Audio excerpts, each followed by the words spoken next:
Hey guys, Sleepy here. Welcome to a brand new episode of my weekly gaming playlist series. We made it to another Friday, so it's time to share the games I've been playing, let you guys know my thoughts and opinions on them, and of course, I'd like to know your guys' thoughts as well. So if you've played any of the games that I share with you today, let me know your thoughts on them. I'd also be interested in hearing about the games you guys have been playing lately. And if you guys have a recommendation on a game you think I might enjoy, let me know, as I'm always looking for new games to play and experience. This one I'm going to share with you guys is another one that I played while I was gone on my break, and it was a really fun game for the Xbox One, and that is Outcast Second Contact. Now, this was released only digitally here in America, but you can import a European copy like I did, and it'll still work fine in your Xbox One or Series X. The great thing about the Xbox consoles is that they're no longer region locked. Same thing with PlayStation, where you can just buy PAL copies, import them, because they don't do region lock anymore, so you can still play the game. It was also given away free to Xbox Live Gold members years ago, so you may even have it if you were a Gold member for a long time. You might even already own this game.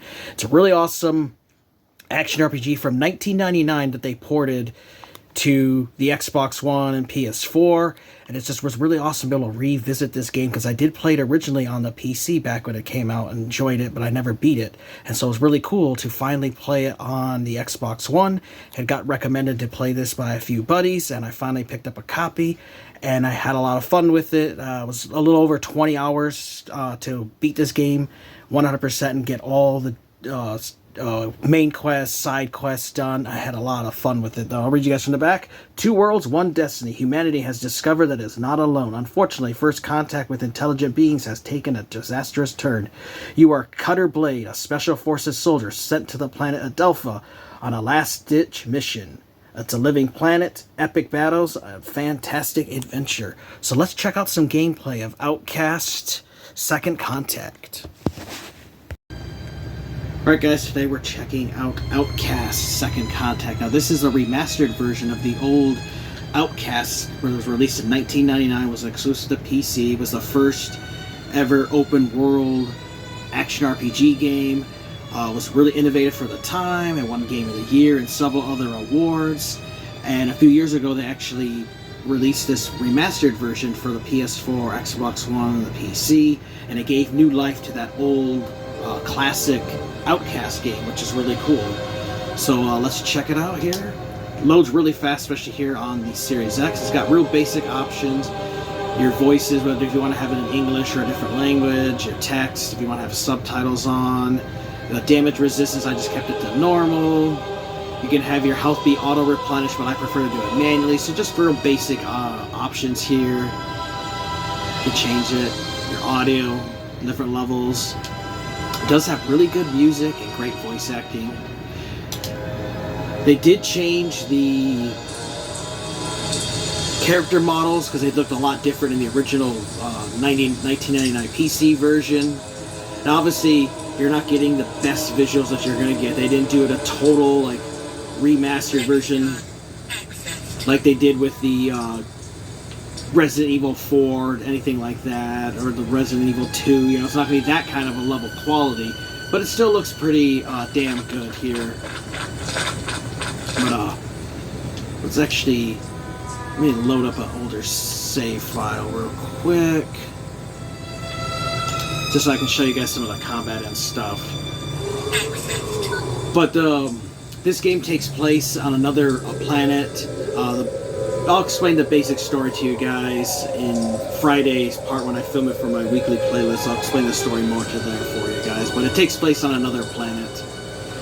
But the game is open world. You can go and do whatever you want, but it's in different regions. So like here's this map here. This is a watery, like a swamp type of region, but there's also a desert area. There's a place with lava.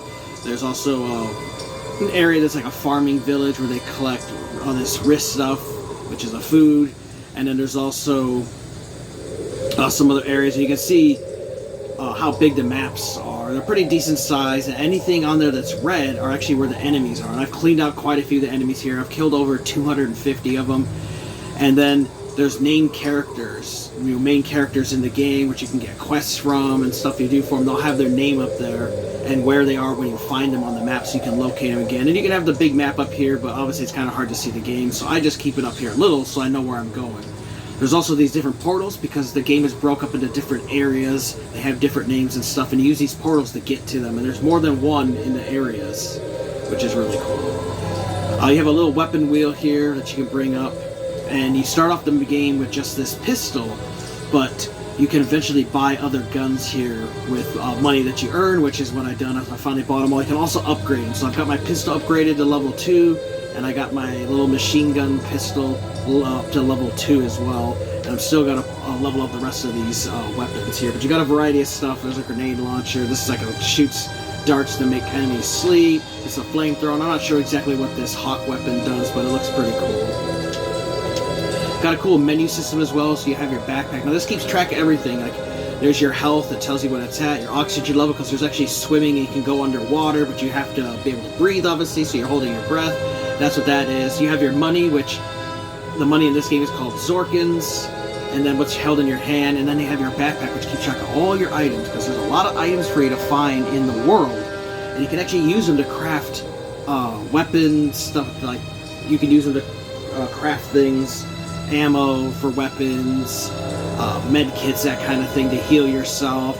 As plus there's quest items. There's also keys too, because you'll find random locked doors, which you can use those keys that you find all throughout the world. Sometimes the characters drop them, sometimes they're just hidden every different places. You can use that to unlock these locked doors, which will have a lot of things for you to loot. And there's also puzzles for you to solve, and different things, items you can use. Like there's binoculars, which is pretty cool. There's dynamite.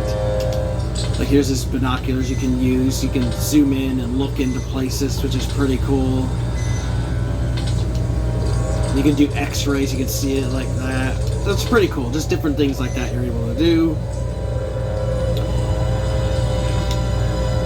Also there's this notepad. Now this keeps track of all your quests, and they're broke up by the different area. Like Ranazar's where you start as a snowy area. Then Shamazar is a little village that's really bright and colorful and green and stuff. It's where they're growing different crops.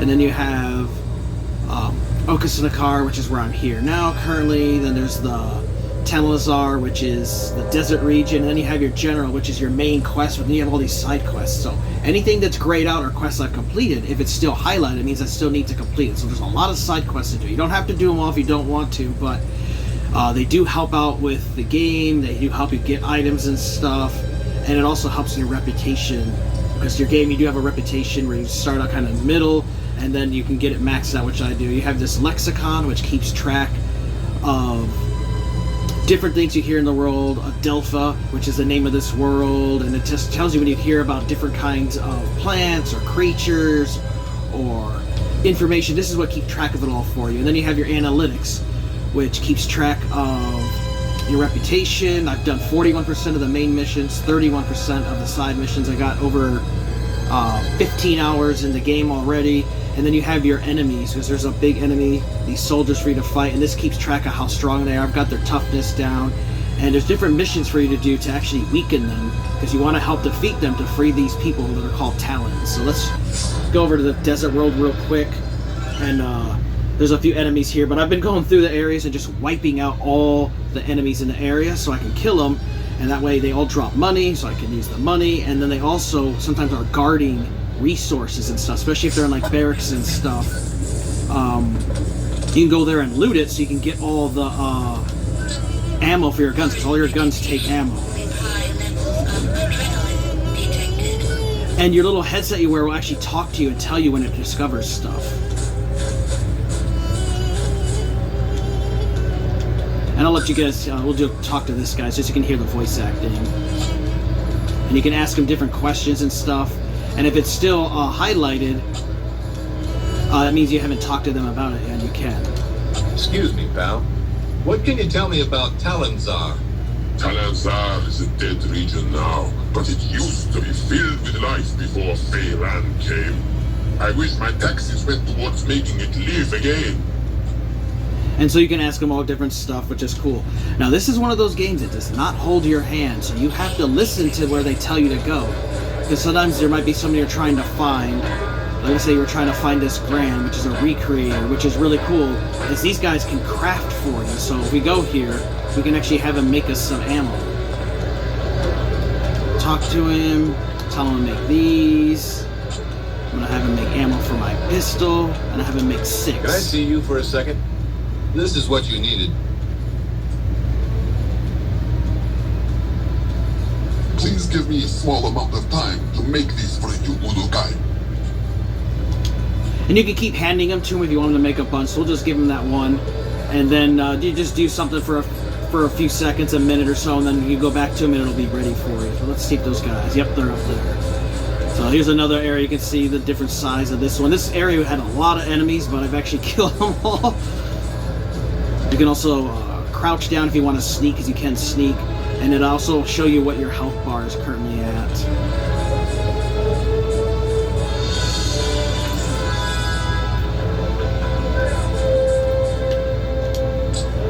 I like the combat in the game. You just hold the left trigger button, it brings up your gun with a little red laser sight, and you just aim it at the enemy, and it'll actually have an outline over who the enemies are. Because you can actually kill innocent people, but there's really no point in killing them, because you're actually trying to save them, so, you know, I try not to obviously hurt any of the innocents, and I just kill the stupid ass soldiers, because they always try to kill me. Now, they have energy weapons, because they use their essence. So you as a human, you're not able to use their weapons, so you can only use your own. But here's like one of those collectibles I was talking about. So some crystals there. And, you know, those are stuff you use for crafting and stuff. So it's important just to collect everything you find whenever you can find it, because they become very useful the further along you get in the game. So you can have them craft stuff for you. Go get your secret object. These orphans for the tired talent. Ooh, here's one of the those ones I told you guys about real quick. Bring up here. Get to the backpack. Get the key. And then the key's a one-time use. Once it's gone, it's gone. But you can come in here. Ooh, little spider creatures.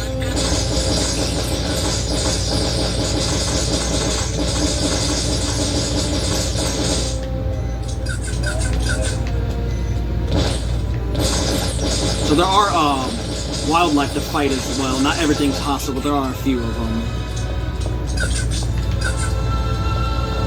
Sweet.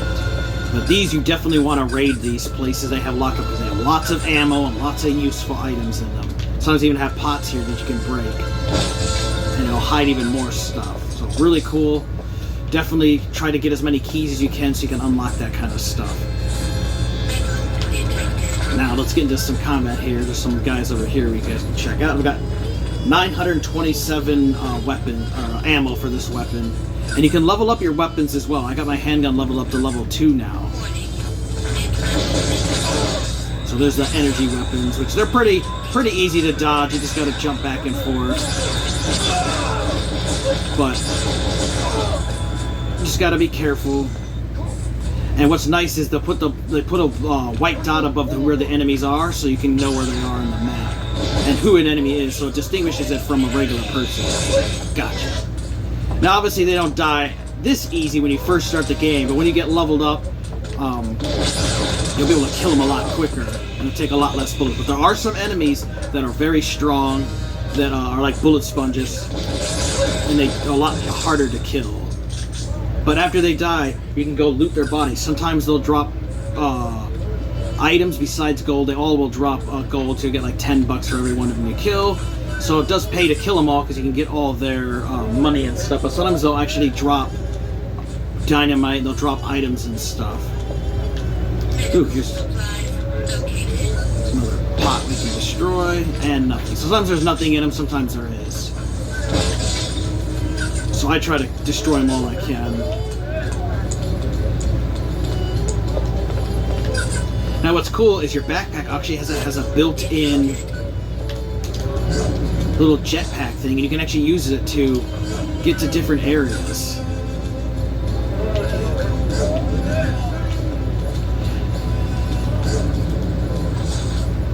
So it's just a fun little game, you know. You're obviously not going to get the best graphics in the world. They didn't completely remaster absolutely everything. You know, they just upgraded the graphics, but they kept the basic gameplay the same without changing it too much, which I appreciate. But there's different little areas you can get up to that you can't like you wouldn't think of it normally. Like you can get up to this here.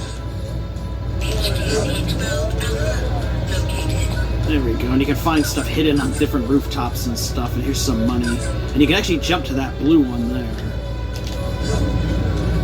Ow! Yes. Now you can see sometimes there's collision detection issues where you can't get him to jump. So sometimes you have to just like... Ouch. You can get up there though, and then you can destroy that, and sometimes there's ammo and stuff. And there is fall damage, so you have to watch out. You can use med kits to heal you, but there's also these guys called Shazams that are healers that can actually heal you. But it's just really fun. There's puzzles for you to solve. Like I mentioned, the game doesn't hold your hand, so you really have to listen to people when they tell you how to solve puzzles and stuff and what to do. There are guides online you can look up, but I find it more fun and satisfaction of being able to figure it out myself. And I've just been having a lot of fun with this game, and I definitely am looking forward to beating it. I actually have quite a few of the achievements unlocked too. I've got 27 of 39 achievements in it, which is great. This keeps track of things. 15 hours, 33 minutes, and just keeps track of all the enemies you've killed. Oh, I deleted 2 of mine. Oh well, but I have over 250. But just a really fun game that I definitely think you guys should check out. If you like third-person action RPGs and you never got a chance to play this one, I definitely recommend you check it out. Now, it was released digitally only in the US, but you can get a physical copy from Europe. And since it's region-free, you can import a copy and play it. But this was also given away to Xbox Live Gold members a few years ago, which is where I got it from. And I completely forgot that I had this game. And so I'm really excited to be playing it, and I'm looking forward to beating it, because there's actually a sequel that was released for this as well that I would definitely like to check out here in the future. But I definitely think you guys should check out this game. It's really awesome, and you guys will really have fun with it if you love third-person action RPGs. Alright, so that was a little look at Outcast Second Contact. Really awesome game. Highly recommend this if you guys want to play the first ever open world third-person action RPG. You definitely should check this out. They did update the visuals, but didn't completely, and it's still one that was really fun. It's backwards compatible on Series X. You do get a little boost in performance and frame rate and stuff, but I had a lot of fun with it. I did follow a guide so that I could do all the side quests and the main quests, because you can mess stuff up. And there are some missions that if you don't do them in a certain time frame, you could actually miss out on those. And there's some secret stuff too. So I recommend checking out a guide. But I had a lot of fun with this. It was a really good game. Beat it. It took a couple weeks, playing a little bit here and there on different days. But I had a lot of fun with it, and it's really awesome. They actually just released a sequel this year, Outcast. I think it's A New Beginning. That I definitely am going to be playing, because I picked that up from Gamefly recently, so I'll be checking that out soon. But if you like action RPGs like I do, and you want to play an old classic from the PC from 1999, I recommend this Outcast Second Contact. You can get it digitally here in America, but if you want to get a physical copy, you'll have to import a PAL copy like I did. But it's a really fun game. I definitely think you guys should check out. So if you guys have played it before, let me know your thoughts on it. I'd love to know about the games you guys have been playing lately. And if you have a recommendation on a game you think I might enjoy, let me know, as I'm always looking for new games to play and experience. I want to thank you guys for watching. Take care. You guys have an amazing day, and Sleepy will see you next time.